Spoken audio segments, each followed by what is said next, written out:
Pour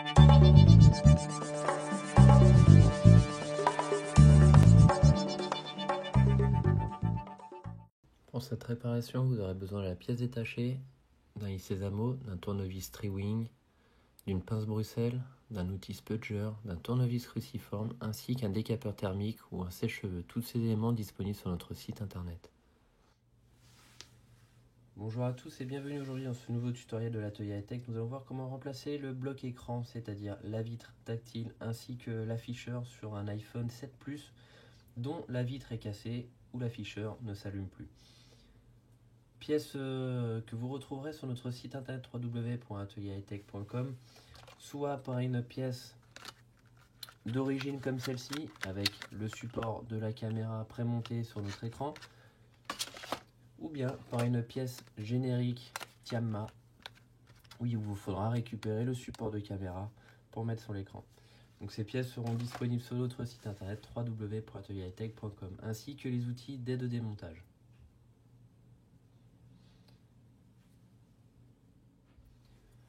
Donc on va débuter cette réparation. Tout d'abord, on va vérifier que notre appareil est bien éteint.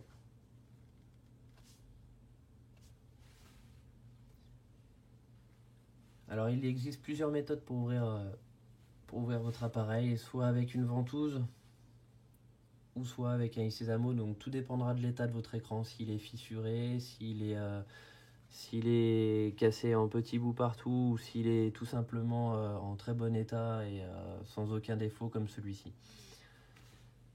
Donc on va utiliser un tournevis pentalobe, on va retirer les deux vis qui se trouvent en partie basse.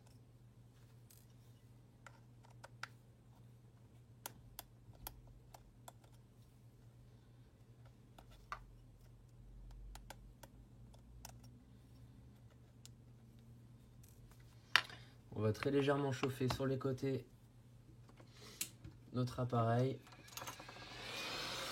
Donc avec un décapeur thermique ou un sèche-cheveux à une température au grand maximum de 82 degrés.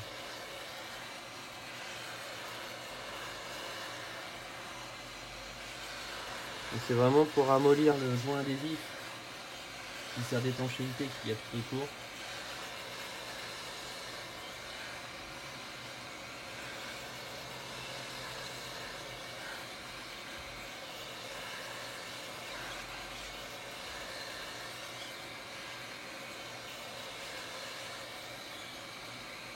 Il y a à peu près 15-20 secondes.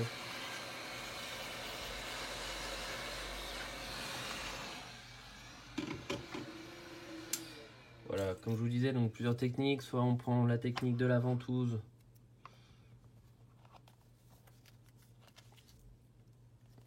Et on vient soulever très délicatement notre écran.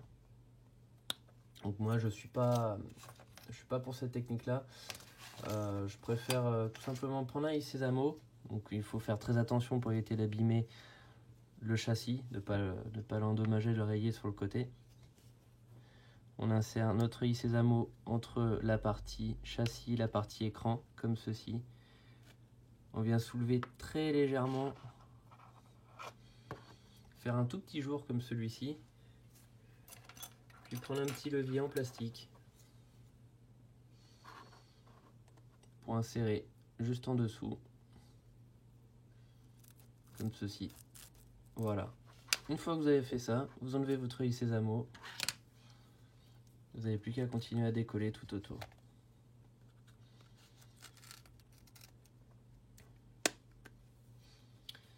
Voilà, donc on vient d'éclipser tout autour, on décolle tout doucement.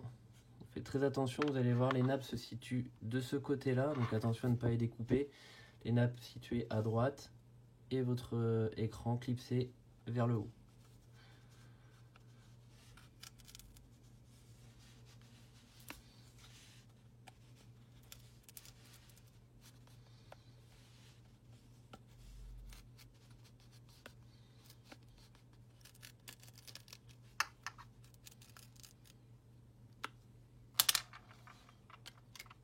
Voilà, on vient soulever, regardez, on voit justement l'adhésif qui s'enlève.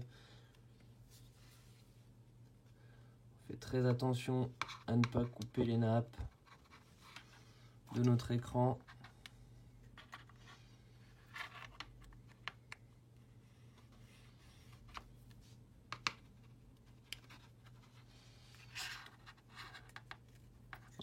pareil, c'est rallumé, c'est pas bien grave, on va le rééteindre après. Ça peut arriver d'appuyer sur le bouton power lorsqu'on est en train de l'ouvrir.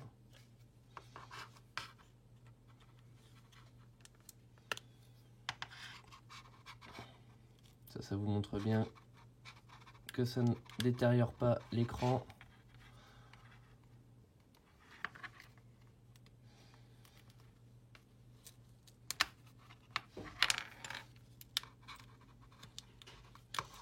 Donc je viens bien de l'éclipser de la partie haute, mais sans trop forcer pour éviter de déchirer mes nappes d'écran qui sont sur les côtés. J'éteins mon appareil.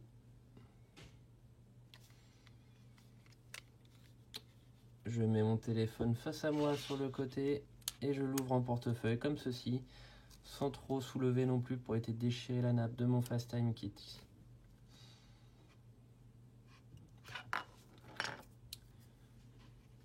On retire les vis.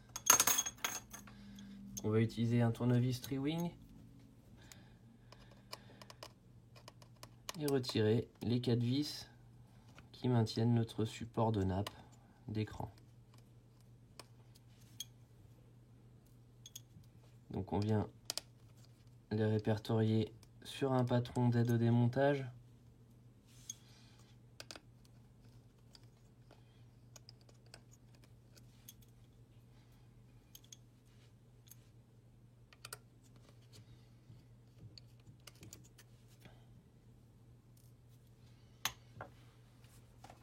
On prend notre petite pince Bruxelles,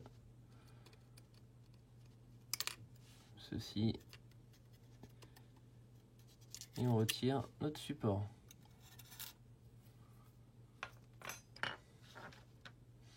On va maintenant prendre notre outil spudger et tout d'abord commencer par débrancher la batterie qui se trouve ici. La batterie, on va la déconnecter, on prend sur le côté comme ceci et on soulève. Voilà, donc on travaille toujours hors tension.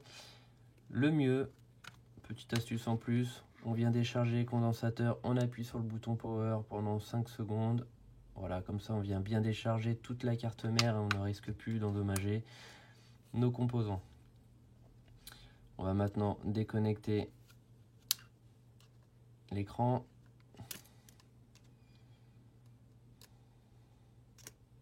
Puis la deuxième nappe, comme ceci, toujours sur les côtés les nappes, jamais comme ceci, il y a les composants. On va maintenant utiliser notre tournevis cruciforme et retirer les vis de notre support FaceTime.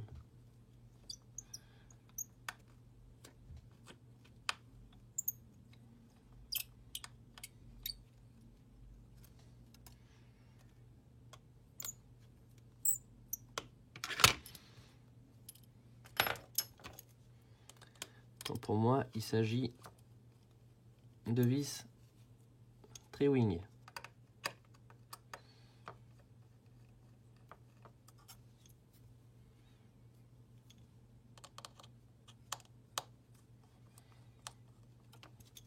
Ouais, je retire mes 3 vis. Pareil, on les mélange pas.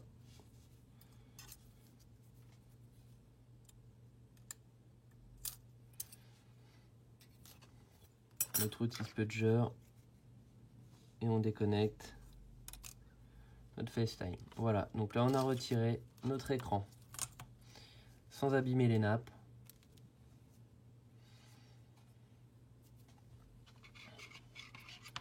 On a dissocié nos deux composants. On peut maintenant débuter la deuxième partie de la réparation. On va prendre notre écran.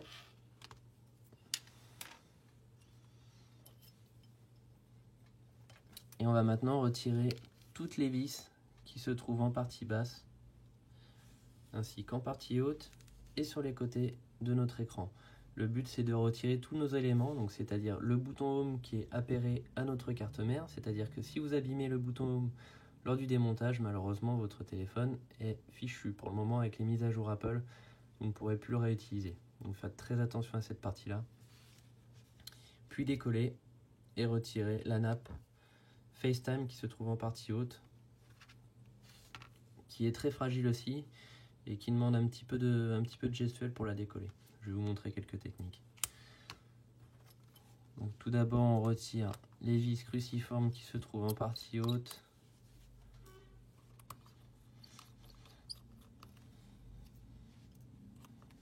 On représente bien nos vis. C'est important de bien repérer les vis, de ne pas les mélanger.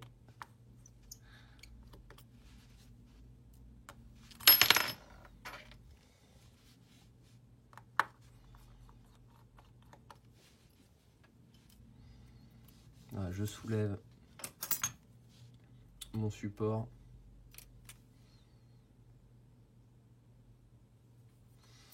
Et là, regardez, je vais soulever ma caméra frontale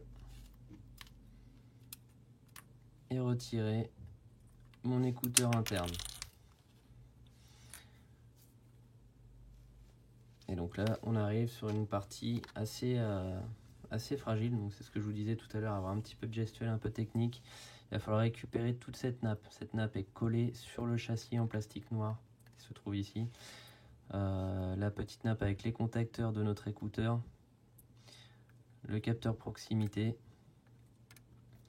Donc pour ne pas vous rater, on va chauffer sur l'extérieur de l'écran pour justement dissoudre la colle et l'extraire beaucoup plus facilement. Donc sèche-cheveux ou décapeur thermique, 82 degrés, grand maximum.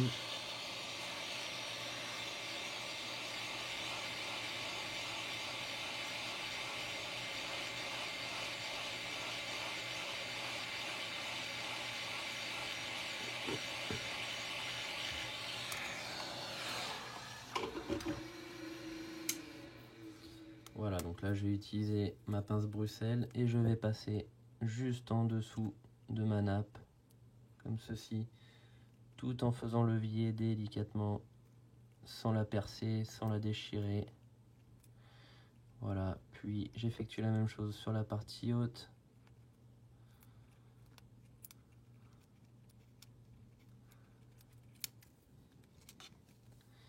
Puis la même chose de l'autre côté. Alors attention, c'est la partie la plus complexe.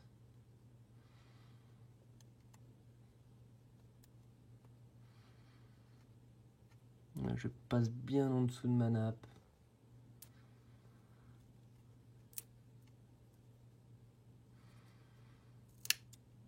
Voilà, comme ceci.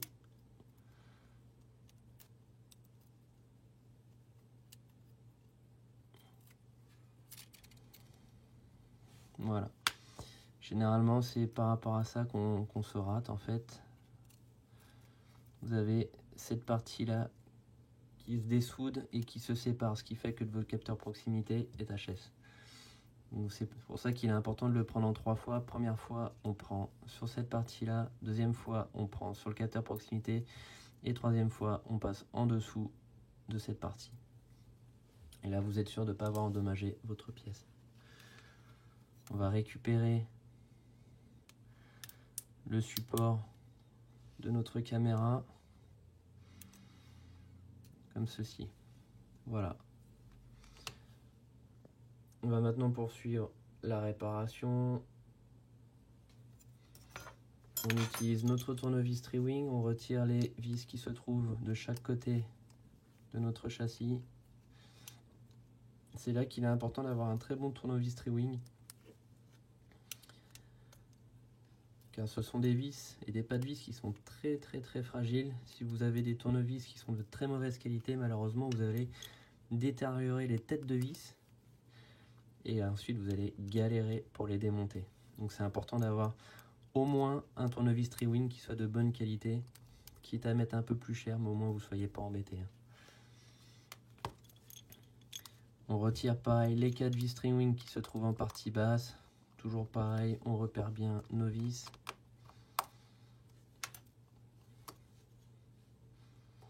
Donc c'est sur cette partie là où il ne faut pas faire de bêtises.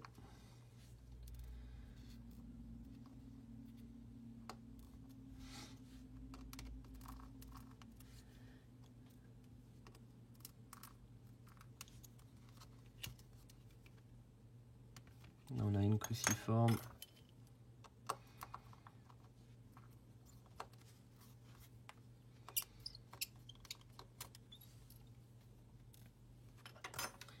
Voilà.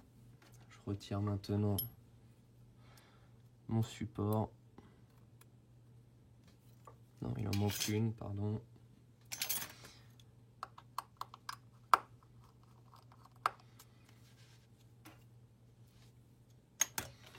Et maintenant le support. Voilà, alors attention, petite particularité comme tout à l'heure. Je vais faire un zoom. Ici vous avez votre bouton Home qui est connecté à la nappe qui se trouve sur votre écran. Donc il est très important de ne pas l'abîmer lorsqu'on va le démonter.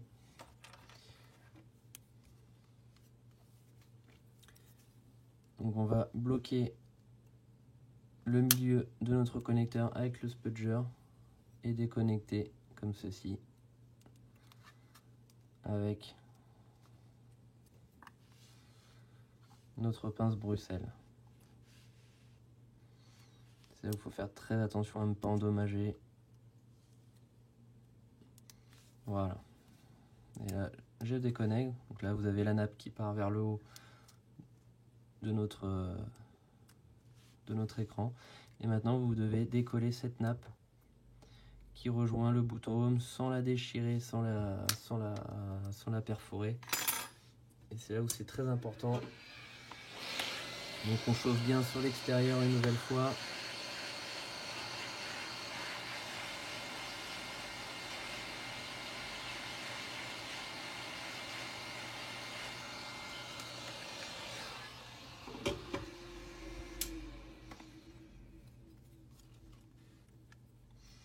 Donc là on fait très attention. Je soulève très légèrement comme ceci. Une fois que j'ai fait un petit espace entre le châssis et ma nappe, je passe mon spudger et je viens faire levier tout doucement jusqu'au bout sans endommager. Voilà, et je vais sortir mon bouton par l'extérieur et pas par l'intérieur, comme ceci. J'appuie et je le sors. Voilà, on a récupéré le bouton. Je vous montre de plus près donc le petit connecteur qui est très fragile et la nappe qui est collée sur le dessous. Voilà, c'est vraiment une particularité. Voilà, maintenant que j'ai fait ça, on n'a plus de risque. On peut maintenant récupérer le support de nappe. Attention, il est collé très légèrement avec un adhésif sur le côté ici.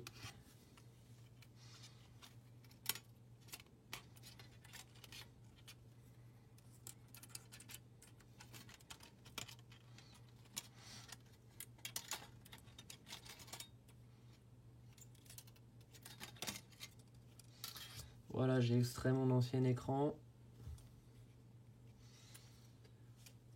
J'ai ma plaque. On va prendre notre nouvel écran. Donc là, on part sur un montage écran Tiamma, écran générique. Donc la différence entre l'original et le générique, c'est qu'il peut y avoir quelques petits bugs tactiles. Enfin, un bug tactile très minime, ça c'est vraiment en fonction des mises à jour. Et puis c'est pas tout le temps. Hein. C'est que surtout la différence, ça va être sur la qualité d'image, la qualité des couleurs. Les couleurs sont un peu plus verdâtres sur du Tiamma que sur l'original. Et surtout sur la résistance à la rupture et à la casse. Si vous faites tomber un écran Tiamma, il sera beaucoup plus fragile que sur l'origine. C'est-à-dire que vous aurez peut-être le tactile qui va casser en premier ou l'affichage qui va être totalement détérioré. Voilà, donc comme je vous disais, avec les nouvelles mises à jour, on ne peut pas faire directement les essais. On ne peut pas brancher directement notre nouvel écran sur la carte mère. On est obligé de prémonter tout d'abord le capteur de proximité ainsi que le bouton Home. Donc on veille à bien garder les adhésifs.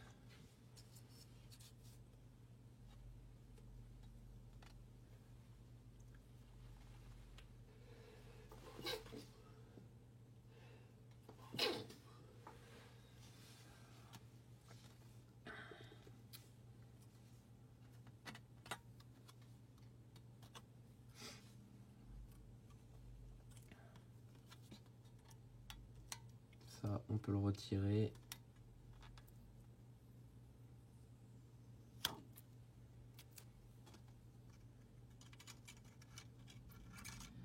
Voilà, donc je vais passer mes nappes à l'intérieur.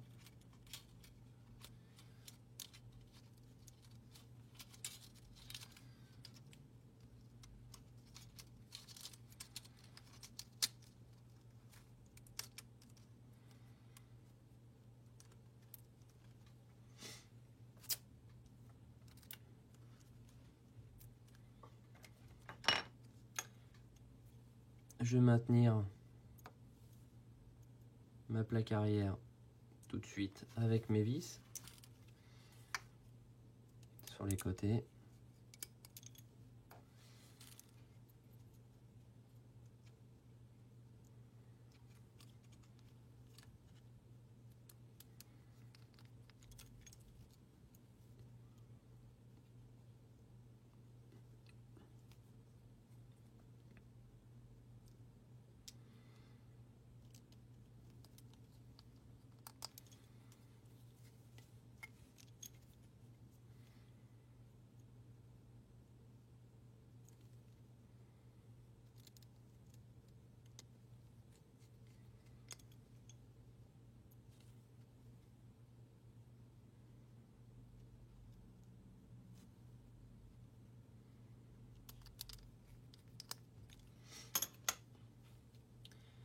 Je vais maintenant passer mon bouton home. Donc il va falloir que j'enlève un tout petit peu mon adhésif. Voilà, je passe la nappe du bouton et j'ajuste de l'autre côté sur mon châssis.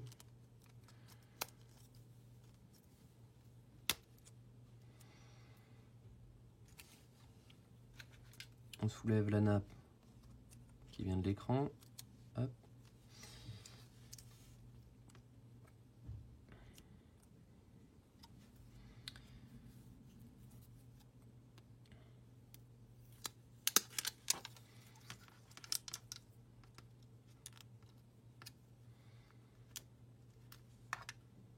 Voilà, on le fait prendre sa place. C'est juste une histoire d'ajustement. On rebranche notre bouton home.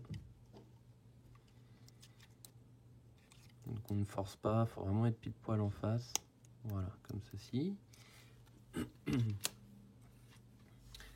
On positionne maintenant la nappe, le support sur notre nappe. On maintient avec le doigt. On va mettre notre première vis tri-wing tout à droite.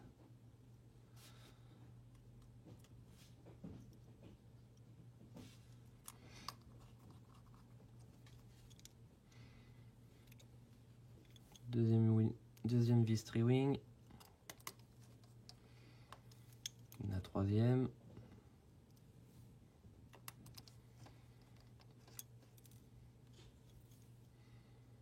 La quatrième. Puis notre vis cruciforme.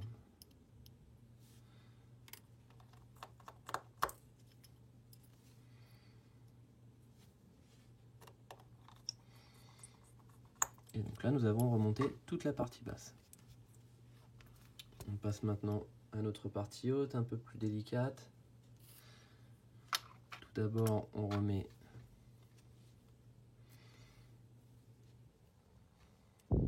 notre support caméra. Support caméra, vous allez voir, vous avez un sens. Vous avez un endroit où vous avez une petite entaille en haut à gauche. L'entaille en haut à gauche, elle va comme ceci. On va prendre notre nappe, capteur proximité. Ici, vous avez deux tétons de chaque côté. Ici, vous avez deux détrompeurs. On les met face à face.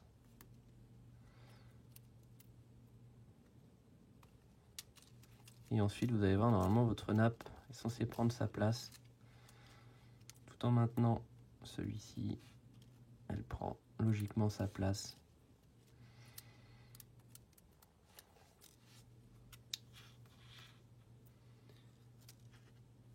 Ici, vous avez le capteur proximité qui est censé se mettre à l'intérieur avec le capteur de luminosité à côté. Tout doit prendre sa place automatiquement. On vient appuyer très légèrement avec le bout du doigt. Voilà, ça bouge pas. Attention à notre support caméra. On prend maintenant notre écouteur que l'on vient poser dessus. Donc l'écouteur, on ne peut pas se tromper. Ici, vous avez les contacteurs en bas. On les met face à face.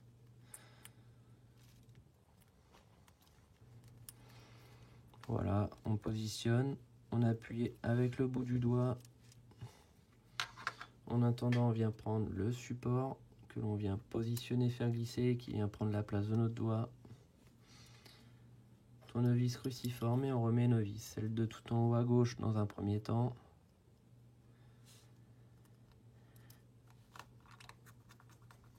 Tout en bas à droite en diagonale. Voilà, maintenant ça maintient. On peut relâcher le doigt et finir à remettre toutes les vis.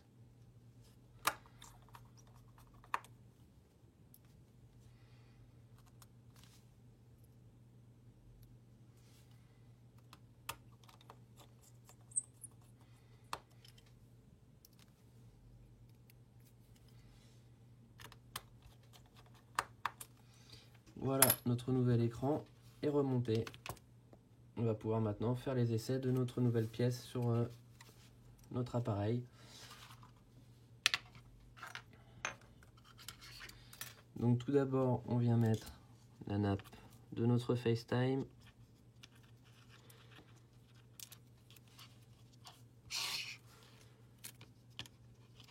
Donc attention à pas trop la tordre non plus pour éviter de la déchirer. Maintenant qu'on a fait tout le travail, ce serait dommage. Voilà, avec le bout du doigt. Puis on commence par la nappe extérieure.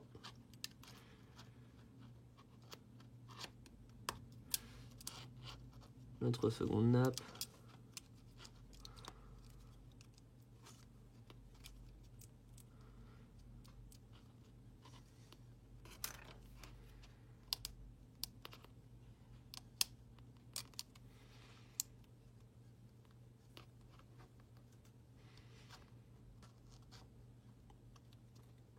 On rebranche la batterie et on peut maintenant allumer notre appareil. Voilà, alors là, à partir de ce moment-là, vous pouvez avoir quelques bugs. Soit votre téléphone reste sur la pomme et ne s'allume plus du tout, soit il va rebooter, c'est-à-dire qu'il va vous faire la pomme, il va s'éteindre, il va refaire la pomme, il va s'éteindre. Donc, dans un premier temps, vérifiez bien les branchements de votre bouton Home, le connecteur de votre bouton Home sur la nappe. Deuxièmement, vous vérifiez que vous avez bien reconnecté les nappes à l'intérieur, celle de la FaceTime, ainsi que les deux qui sont là, tactile et affichage. Si cela persiste, il vous faudra vérifier que vous n'avez pas déchiré la nappe de la FaceTime en démontant. Dans 90% des cas, il s'agit de cette partie-là, la nappe FaceTime, qui endommage et crée une erreur sur votre appareil, ce qui fait qu'il reboot. Donc il vous faudra changer cette nappe-là, puis restaurer votre appareil, puis remonter votre appareil. Voilà, donc vous serez obligé de restaurer à chaque fois que vous changerez cette pièce-là. Si toutefois ça persiste après avoir fait ça, c'est que malheureusement vous avez détérioré la nappe du bouton Home et pour le moment il n'y a pas de solution. Donc maintenant qu'on a tout remonté, là on peut faire les essais, on voit bien que le tactile fonctionne, il n'y a pas de souci. On vérifie également le bouton, voilà, fonctionne parfaitement. On éteint notre appareil.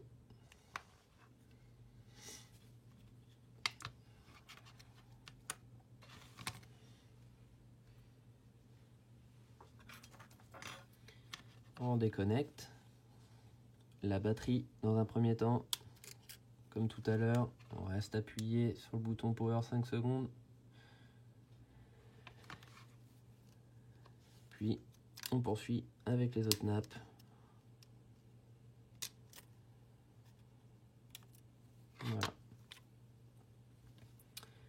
Maintenant qu'on a fait ça, on peut maintenant nettoyer les côtés de notre appareil. On enlève tous les résidus de colle qui se trouvent sur les côtés.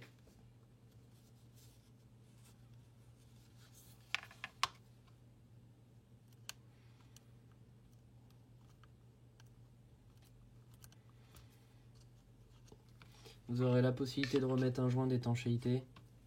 Dans tous les cas, votre téléphone perd son étanchéité après démontage, même si vous remettez un joint.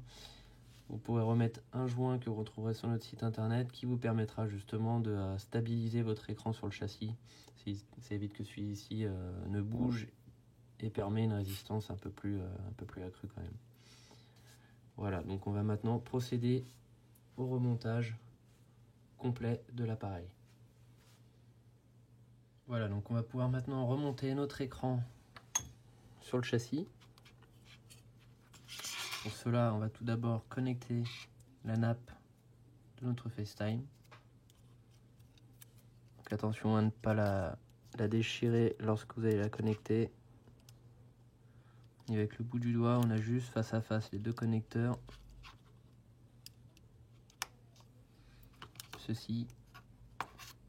Puis on connecte les nappes de nos écrans.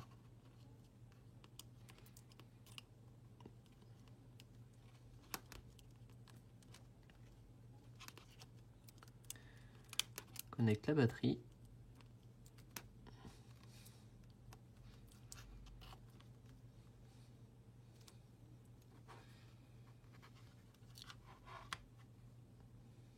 On allume notre appareil. Voilà. Une fois qu'il est bien allumé, on peut remettre nos supports de nappe avec les vis.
Voilà, maintenant qu'on a remis toutes nos plaques, toutes nos vis, donc là on va éteindre le téléphone.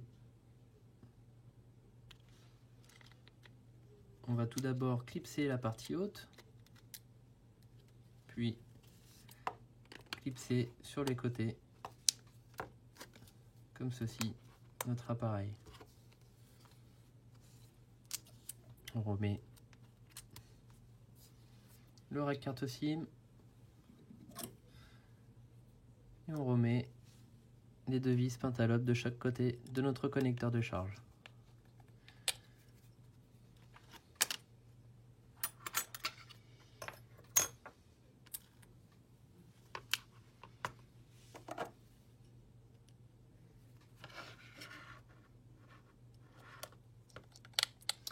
Voilà. Ensuite, vous n'avez plus qu'à attendre que votre téléphone redémarre et faire les essais de la pièce que vous avez changée. N'hésitez pas à nous contacter si vous avez des problèmes concernant la réparation via le formulaire de contact de notre site internet www.atelier-hightech.com. A très bientôt dans un nouveau tutoriel de l'Atelier Hightech.